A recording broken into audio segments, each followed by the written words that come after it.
सोना चिड़िया बहुत गरीब थी और उसके 2 बच्चे भी थे। आजकल सोना चिड़िया की तबीयत बहुत ख़राब थी।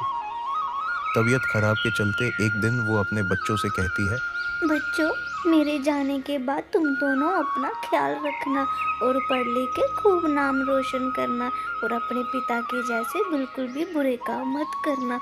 अपना ख्याल रखना बच्चों। माँ, तुम ऐसी बातें क्यों कर रही हो? तुम हमें छोड़कर कहीं नहीं जाओगी।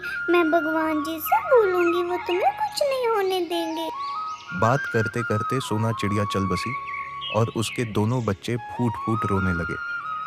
दोनों बच्चों ने मिलके अपनी माँ का अंतिम संस्कार किया और घर वापस आते ही अपनी माँ को याद करते हैं। थोड़ी देर में उनका बेवड़ा बाप आ जाता है।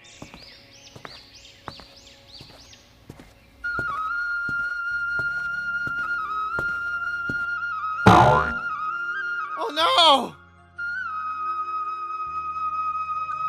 सोना चिड़िया, ओ सोना चिड़िया, बाहर निकलो। कहाँ बैठी हो? मुझे कुछ पैसे चाहिए तुमसे। जल्दी जल्दी बाहर आओ। बाबा, माँ तो मर गई है। उसकी तबीयत बहुत खराब थी, इसलिए वो हमें छोड़कर चली गई। क्या कहा? मर गई सोना चिड़िया? ये तो अच्छा हुआ। चलो अभी मेरा काम और अच्छे से हो जाएगा। मैं तुम दोनों को अभी शहर लेके बेचने जाऊंगा। ये कहकर वो अपने दोनों बच्चों को मुंबई ले जाता है। उसके दोनों बच्चे बहुत रोते हैं। बाबा, आप हमारे साथ ऐसा मत करो। हम आपको कभी भी दोनों भाई बहन तंग करने के लिए नहीं आएंगे। हम दोनों अपनी मेहनत करके खुद ही कमा लेंगे। हमें छोड़ दो बाबा। ऐसे कैसे छोड़ दूं तुम दोनों को? इतनी मुश्किल से मुझे मौका मिला है तुम्हारी माँ की मौत के बाद। तभी वहां पे काला कौवा आ जाता है।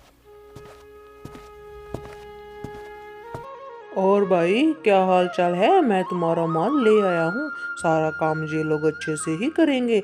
जितना चाहे अत्याचार इन पे करना, मगर ये लोग काम तुम्हें अच्छे से ही करके देंगे। मेरे बच्चे हैं दोनों। हाँ हाँ, मुझे ऐसे बच्चे ही चाहिए थे जो मेरा सारा कहना माने और मेरे घर का सारा काम करें। और इनसे मैं भीख मंगवाऊंगा और जो पैसा आएगा वो मैं अपने पास रखूंगा। फिर उनके बेवड़े पिता ने पैसे लिए और बच्चों को छोड़कर वहां से चला गया।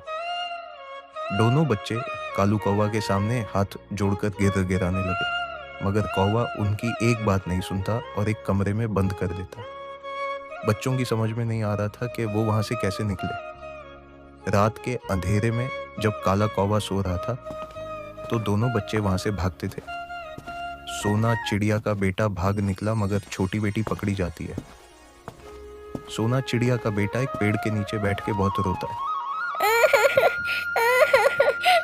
माँ हमें छोड़ के क्यों चली गई? तभी वहां पेंसिल आती है।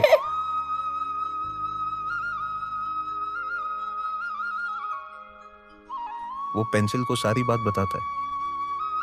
पेंसिल को बहुत ज्यादा तरस आता है और वो अपने दोस्त कबूतर को बुलाता है। दोनों कालू कौवा की घर जाकर उससे बात करते हैं, मगर कौवा उनकी बात नहीं सुनता तो कबूतर कौवा को मारने लगता है और कालू कौवा को जेल में भेज देते हैं।